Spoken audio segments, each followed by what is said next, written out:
¿Cómo están? Esta vez nos encontramos para estudiar y evaluar la ordenanza 510 modificada por la 539 del distrito de Miraflores, la cual establece y promueve condiciones para edificaciones sostenibles en este distrito. Vamos. En principio, esta ordenanza, yo siempre sugiero que revisen el SPIG, que es el sistema donde van a poder encontrar la ordenanza 510 con su modificatoria respectiva, así como la referida a los parámetros del municipio, que es la 342, que ha sido modificada también posteriormente. Por tanto, si lo ven en el SPIG, van a encontrar también la ordenanza 510 con sus respectivas modificatorias.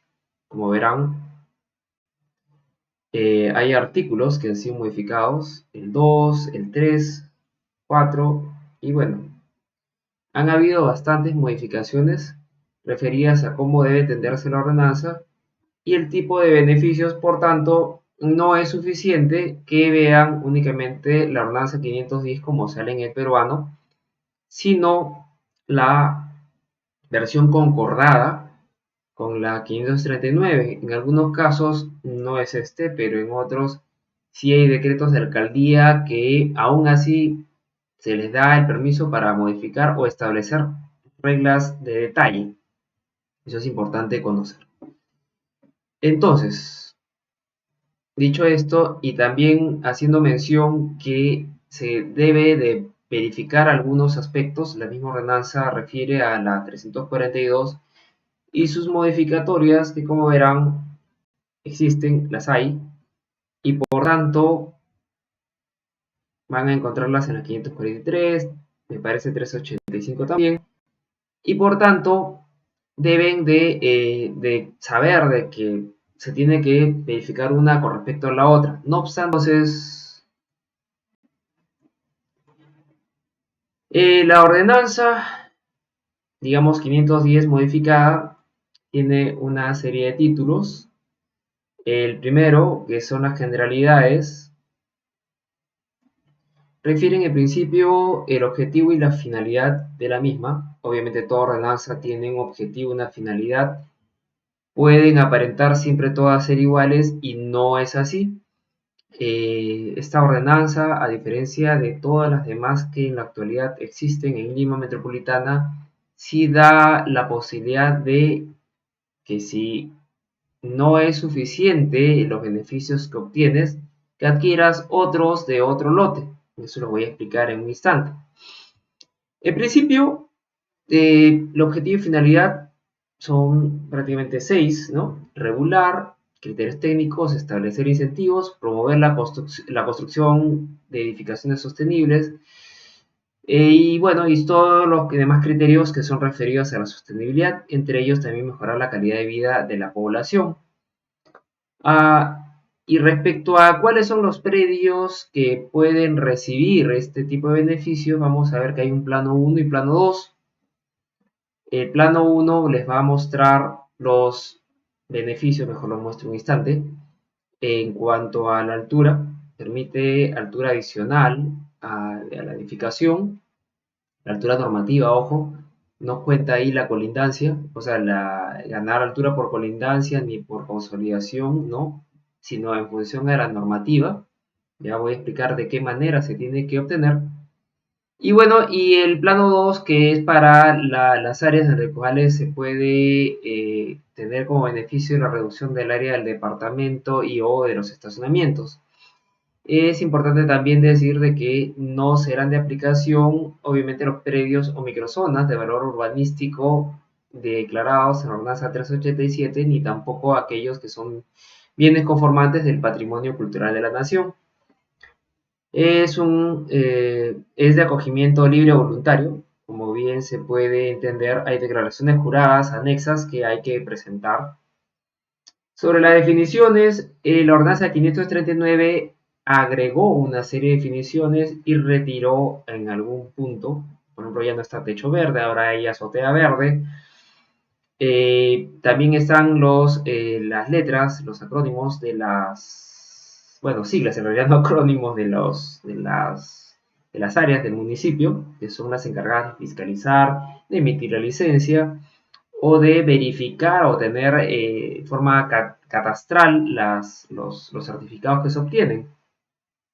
En algunos casos no es que sean términos nuevos, sino que la forma de entenderlos es lo que nos da cuenta la norma, ¿no? Ustedes saben que normalmente cualquier norma o cualquier dispositivo legal refiere a una forma de entender una definición y que es aplicable única y exclusivamente para esa legislación. El artículo 5 refiere cuáles son los actores y sus responsabilidades. Ahí no hay mucho que se pueda decir que sea distinto a lo usual, salvo quizás que los propietarios, bueno, si hay varios propietarios, no basta que uno de ellos sea el firmante, sino que todos deben de firmar que aceptan las condiciones. Porque así como es voluntaria y libre que uno se acoge, también es necesario precisar de que así como en un matrimonio, que uno accede de manera libre y voluntaria, al pasar a aceptar, uno ya acoge una serie de obligaciones y en muchos casos, como este, hay que verificar el equilibrio entre lo que se obtiene y lo que y roba, ¿no? Lo que va a implicar el proyecto, ¿no? Bueno, incentivos. Interesante, incremento de área techada, eso es muy valorable, en prácticamente buena parte del distrito, a veces en algunos casos hasta 3 pisos.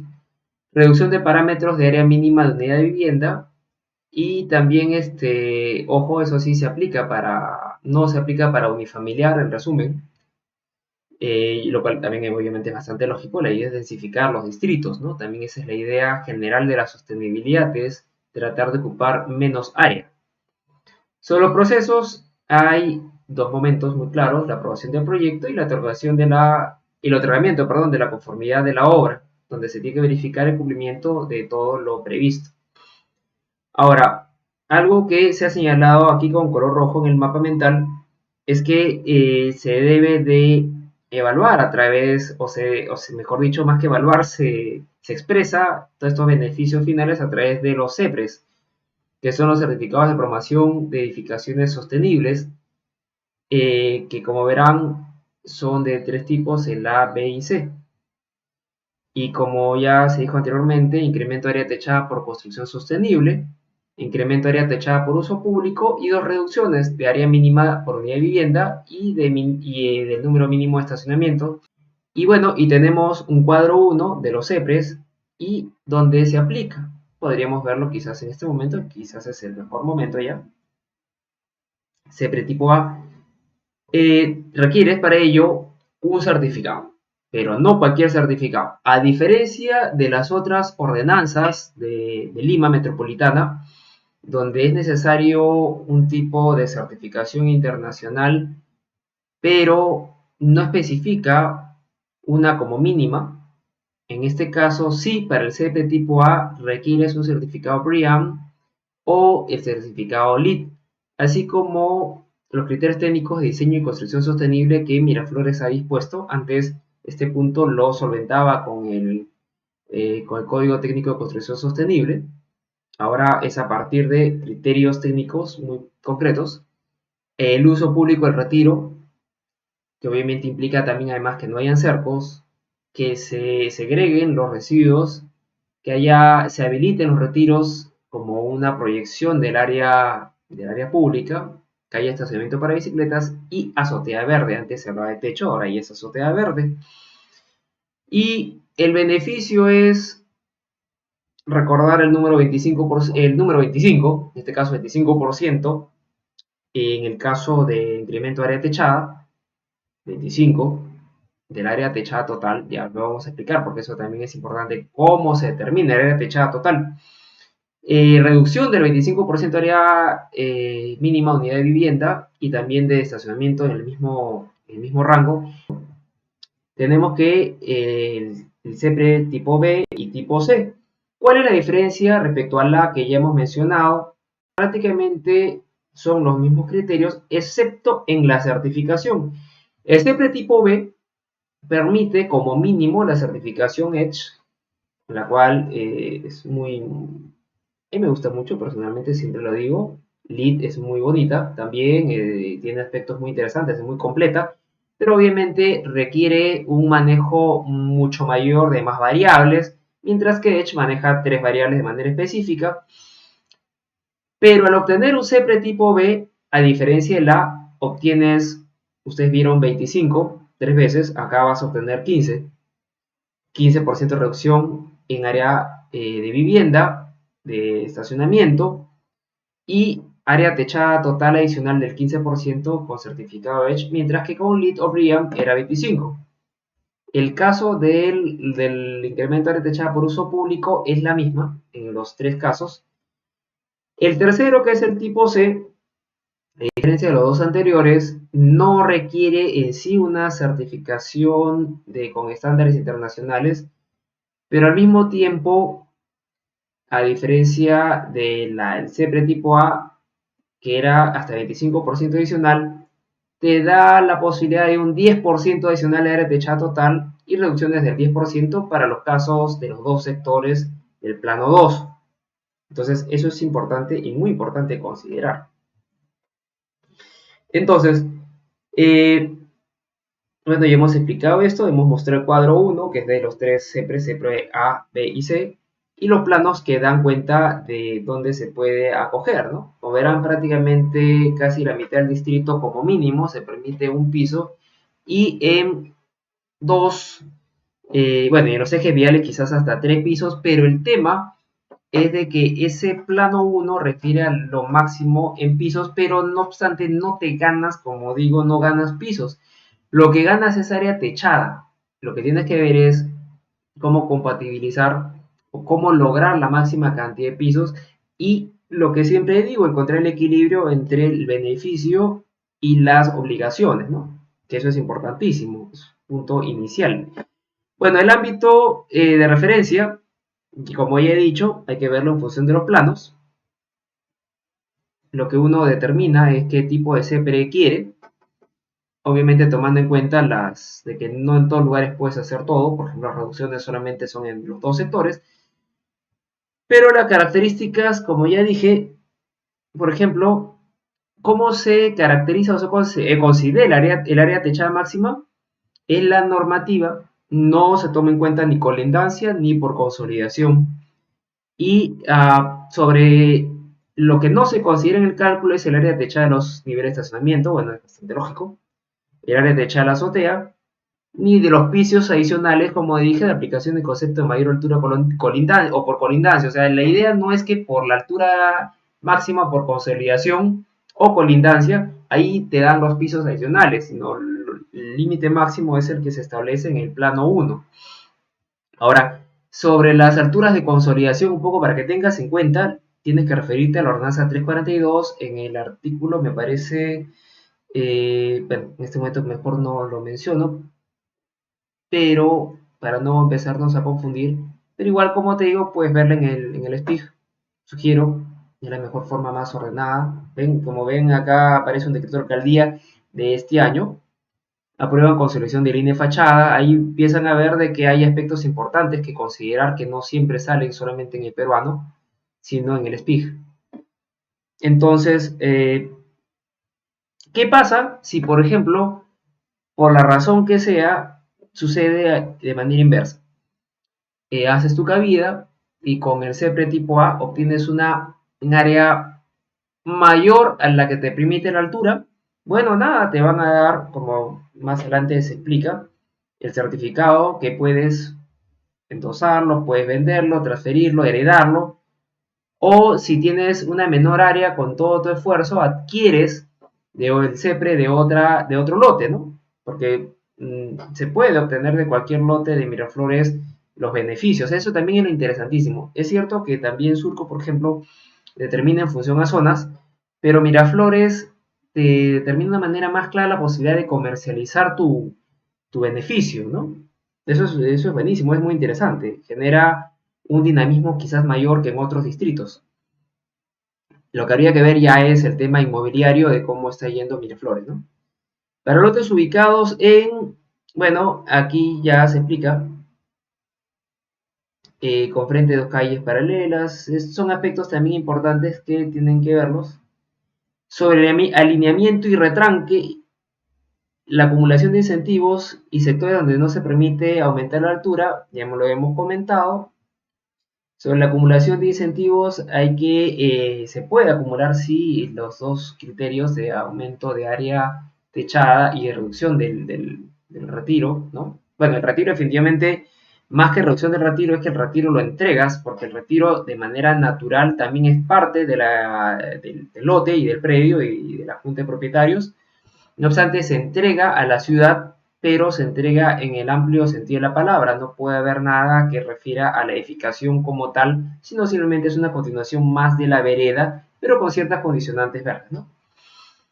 Respecto al procedimiento para obtener esto, la memoria descriptiva, se revisa el anteproyecto, se verifican los que tienen la responsabilidad. Y aquí también explica que en el supuesto que no se utilice, en el momento de la conformidad de obra se entrega el CEPRE respectivo del área no usada. No podrá modificarse la obra afectando de manera parcial, eso es también obvio.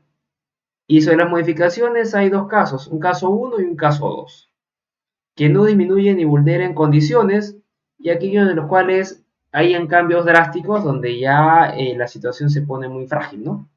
Que lo pueden leer ya en su momento. No vamos a entrar al detalle porque si no, bueno, tendríamos que tomar 2 horas. No es tampoco la intención es hacer una revisión de la misma, ¿no? De la ordenanza. Sobre aquí lo que estamos viendo es el incremento por área techada de uso público, ¿no? Aquí vemos plano 1 y plano 1, el anexo 1. Ahora, cómo se determina la sumatoria del área total del retiro y el área edificable de uso privado. Ahora, explicamos eso. ¿Qué es lo que pasa cuando se va a trabajar el criterio de reducción del área privada para uso público? En principio, la del retiro. La del retiro, que son 3 metros en calles y 5 metros en avenida, o bueno, o lo que disponga la gerencia respectiva. Pero además, es posible que por alguna razón plantees de que vas a renunciar a área de tu lindero. De repente tienes un solo lindero, tienes un frente de, pues, no sé, quizás de 10 metros y una profundidad de 50.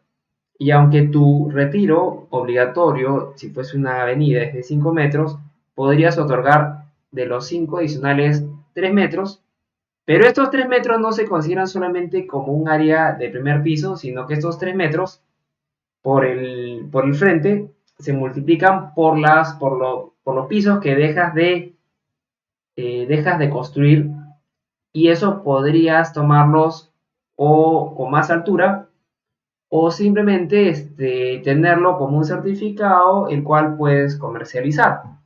A eso refiere, ¿no? Obviamente no se considera el nivel de azotea, no los niveles de estacionamiento. Y bueno, y lo que ya siempre se ha dicho, no se considera mayor altura por colindancia o por consolidación.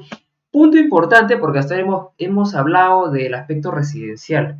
También hay aspecto comercial en esta norma que está referido a este punto.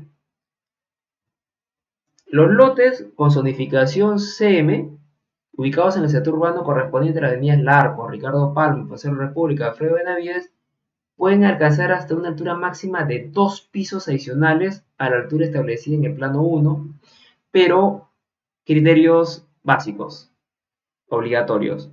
vía metropolitana, de sección mínima 30 metros lineales, que sea zonificación comercio metropolitano, que los predios colindantes también lo sean, que solo sea CEPRE tipo A, que el área mínima del lote sea 2.800 metros cuadrados y que, ojo, el certificado internacional de sostenibilidad sea como mínimo no solo LEED, sino nivel oro, lo cual ya es un requerimiento bastante mayor.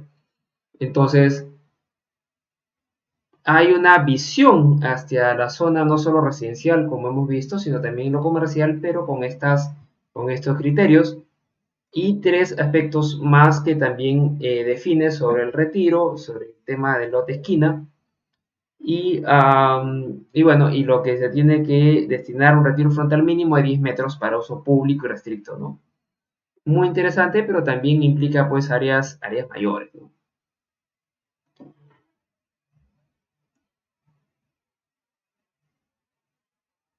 Entonces, sobre el ámbito, ya hemos explicado prácticamente es todo aquello que puede recibir pisos o lo comercializa si es que no puede recibir pisos. Las características se ven en estos puntos. Pisos adicionales que obviamente se pueden casi buena parte del distrito. No se aplicará el concepto de línea de fachada consolidada, se debe de aplicar los retiros frontales establecidos en la normatividad vigente. Y las áreas de uso privado son de carácter intangible, inalienable e imprescriptible. Perdón, uso público. Claro, a ver, lo que era privado y que se otorga como uso público se perdió. O sea, ya no hay posibilidad de dar marcha atrás y recuperarlo. Esa es un poco la idea, ¿no? Porque también si no, se genera una distorsión si lo entregas y luego lo pretendes retirar, ¿no? Generamos y lo inverso a la norma. La norma quiere mejorar la calidad de vida y obviamente la relación de las edificaciones con las vías, ¿no? Si se va otorgando más área pública, pues es en beneficio de todos, ¿no? Y bueno, hay una serie de criterios. Es una norma muy compleja, muy completa al mismo tiempo, compleja y completa.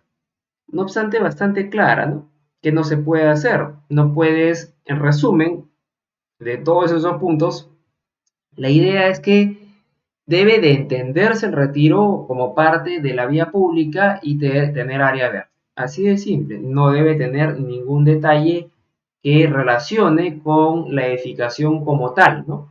Por ejemplo, la huella de estacionamientos no debiera haber.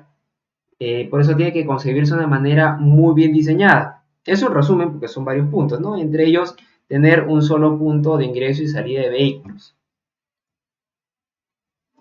Ahora, ¿qué se debe presentar? Bueno, lo que corresponde de manera general, ahí explica cómo se debe asumir y en función del tipo también de incentivo elegido. Ahora, responsables, obviamente, aquí vamos a ver de que esto es común en todas las bonificaciones y procedimientos en general, que es lo mismo, solamente que en la ordenanza se ha planteado por partes para los cuatro aspectos, ¿no? Las dos posibilidades de incremento de área y las dos reducciones de una misma manera de un ABCD, ¿no? Ámbito, características, B, procedimiento, B, perdón, características, ámbito, B, ámbito, B, características, C, procedimiento, y de las obligaciones, ¿no? Las obligaciones son bastante claras. Además, los gastos, bueno, yo creo que es obvio que eso lo toma el titular de la licencia. Respecto a la reducción del área mínima por unidad de vivienda, desde el artículo ya 9, eso solamente se puede en los dos sectores que hemos dicho del distrito. Por eso hay que ver el plano 2 del anexo 1, ¿no? Las características, reducir el área mínima en los porcentajes del cuadro 1 en función del CEPRE que tomas. Y puede ser, la reducción de área mínima es un incentivo que puede ser acumulable a los beneficios de incremento de área y reducción de estacionamientos. O sea, no es que si tomas uno no puedes tomar el otro, es totalmente compatible. Solamente que tienes que ver posiblemente en el área de Santa Cruz y si no estás en el eje adecuado, aunque puedes reducir el área del estacionamiento y reducir el área de tanto de estacionamiento como de vivienda, solamente cuentes con un piso adicional, si es que no estás en alguno de los ejes específicos. No obstante, como he dicho desde el inicio, puedes comercializar ese beneficio. Ahora, bueno, explica cómo se tiene que asumir. Toda área con decimal igual o mayor a 0,5 se asume como 1, ¿no? Mientras que otros puntos, los enteros, los elimina, vamos a ver más adelante. En este caso, sí, como es reducción, te dan el beneficio que toda área igual o mayor a 0,5 ya es 1, ¿no? Una reducción de 1 metro cuadrado de construcción es muy interesante, ¿no? Bueno, las obligaciones, las que se determinan en el artículo 7, ¿no? Los funcionarios y los encargados del municipio. Y por último, la reducción del número mínimo de estacionamientos. Bueno, aquí se da para vivienda, comercio y oficinas en el plano 2 del anexo 1. Y pues es un incentivo que puede ser acumulable a los otros beneficios. Sobre el procedimiento, acá sí hay algunos puntos importantes, ¿no? Cálculo sobre números enteros, aquí sí no da el beneficio de los decimales. Y la memoria que se tiene que constar, se tiene que evaluar, se tiene que determinar de una manera bastante clara y legible de qué manera se está entendiendo, porque la comisión tiene que estar, bueno, la comisión o el revisor urbano tiene que estar totalmente enterado, ¿no? De qué se está pretendiendo, ¿no? Entonces,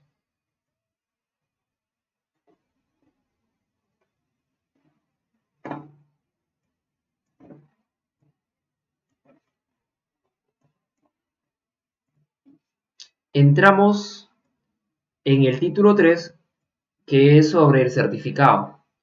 El certificado del CEPRE puede ser de tipo ABC, como ya hemos visto. Vamos a ir un poco más rápido respecto a esto.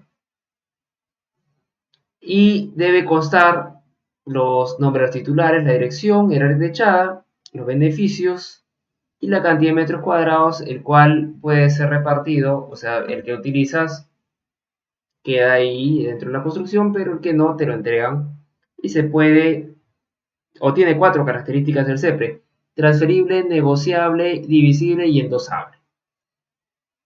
Ahora, la emisión del certificado es en el momento de la conformidad declaratoria de fábrica con mínimo nivel de casco habitable. Importante considerar eso. Y en el caso del uso parcial, se entrega por el derecho de la edificación restante, es decir, aquello que no usas. No obstante, tú puedes solicitar que ese CEPRE luego te lo dividan en pedazos para comercializar. Por repente, no sé, tienes un CEPRE de 200 metros cuadrados y te solicitan o vendes 50, entonces lo cortan en 2 pedazos, uno de 50 y otro de 150, y el de 50 lo vendes, ¿no? Dependiendo de cómo sea. No caduca tampoco, importante. Se tiene que registrar estos CEPRES, porque también, si no, imagínense, habría un desorden increíble. Tiene que haber datos necesarios referidos a los titulares, los datos de edificación, la licencia, la conformidad y el certificado principal. Eso también un poco para mantener el orden. Puede haber duplicado del CEPRE, no hay ningún problema. En la medida cual esté ordenada el registro, termina siendo el CEPRE como tal un papel que representa algo, casi como un bono, ¿no? Eh, y bueno, la aplicación de los derechos que otorga de manera total o parcial, ya lo dije, y canje los derechos tal cual como hemos explicado. Ahora, también da cuenta en la ordenanza que si se requiere reglamentar o se requiere fragmentar, la sugerencia de licencias tiene que especificar esto, ¿no? Tiene que cortarlo en lo que sea necesario. Sobre los CEPRE y en qué consiste, porque hasta ahora hemos visto cuáles son las condiciones que suponen, y ya le hemos explicado al inicio con el cuadro 1 que la diferencia entre un CEPRE A, un CEPRE B y un CEPRE C es en realidad ese certificado. el CEPRE tipo C no te pide un certificado, mientras que el A y el B sí te exige BREEAM o LEED para el A, EDGE para el B, y el C puedes prescindir de él, ¿no? Pero obviamente es un 10% contra un 25%. Y bueno, interesante podría ser el hecho un 15% en la medida de cual no necesites más. Es que ahí ya entra el tema de cuánto implica como costo adicional el hecho de tratar de aplicar a la certificación LEED, ¿no? Posiblemente no necesitas tanto. Tienes que evaluar ese aspecto, ¿no? Y bueno, y respecto al título 4, ya son los procedimientos para acogerse, los requisitos, como es la emisión, es un poco reiterativa, eso sí, esta ordenanza respecto a algunos aspectos, posiblemente los abogados así lo consideraron pertinente, algunos aspectos me dio la impresión que se repiten, me diera la impresión, aunque no es la repetición tal cual, pero sí trata de llenar todos los posibles vacíos y los problemas posteriores, y en eso es este resultado. Por eso es que van a ver que lo digo en un momento algo y se vuelve a reiterar más abajo. Importante, más allá de eso, algo que sí quiero puntualizar y no quiero dejar pasar, es el artículo 32. ¿Por qué? Porque el artículo 32 dice general, el título 5 es me atrevería a decir, uno de los aportes mayores que tiene Miraflores son sus criterios técnicos de diseño y construcción sostenible. A partir ya de esta última modificatoria, se aleja del código técnico de construcción sostenible y determina unos propios que me parecen interesantes, condicionan de alguna manera a la edificación y le da más puntaje para fines de la obtención de quizás cualquier certificación, que lo que es una certificación casualmente es eso, es certificar que estás teniendo un logro. Por ejemplo, la resultancia solar mínima, que sea mayor al 70%, sistema aire acondicionado y con unos criterios, y ahí mencionan ya SRAE también, mientras no se emita norma técnica peruana. Ojo que aquí también ha habido un cambio de la normatividad en el reglamento, de tomar en cuenta. Sobre la reducción de consumo de electricidad, refiere a cómo debe asumirse para instalaciones para agua caliente, agua fría, por unidad de vivienda, los sistemas de redes internas de gas natural o redes de gas, en caso que no exista factibilidad de gas natural, bueno, gas licuado de petróleo, en caso que no exista gas natural. Ustedes saben, las redes a veces no llegan a toda la posibilidad de todas las vías. Sensores de movimiento, iluminación con energía solar, ojo, como mínimo 50% de las áreas comunes, exceptuando los niveles destinados a estacionamiento, la edificación, son puntos importantes a considerar, ojo. Sobre el ahorro de agua y reuso de aguas residuales, esto sí es importante, puede resultar un poco fuerte, ¿no? Digo esto porque, pues, aquí ya vemos que aunque los medidores de gas, la micromedición ya está prácticamente casi es un estándar, y la grifería y los equipos también, aquí ya se refiere al tratamiento de residuales de lavatorios, lavaderos, duchas y tinas tratadas para su reuso. Eso sí es importante. A diferencia probablemente de las demás ordenanzas, Miraflores ya hace hincapié en eso, ¿no? Bueno, el manejo de residuos de la construcción son puntos obvios, bastante interesantes. Ahora, sobre los tipos de certificaciones, como ya han visto, da cuenta de BREEAM, que es la inglesa, LEED, que es norteamericana, y EDGE, bueno, que es internacional, ¿no? No me atrevería a dar de un país en específico, ¿no? Pero es una certificación internacional pensada para países como el nuestro. Bueno, otras condiciones mínimas sobre el retiro frontal sin cerramiento, segregación de residuos, habilitación de retiros frontales, que es un poco lo que ya se hablaba anteriormente, estacionamiento de bicicletas, que eso sí no estaba detallado en otros puntos anteriores, que se dentro de la edificación, el primer nivel, prohibido en niveles inferiores, Si se dan cuenta, lo han oído ya de otros videos que hemos hecho o han leído, van a ver que estos puntos son similares en otras ordenanzas. Punto importante también acá, la azotea verde. La azotea verde que se detalla con bastante especificidad, quizás no sé si la palabra es la mejor, ¿no?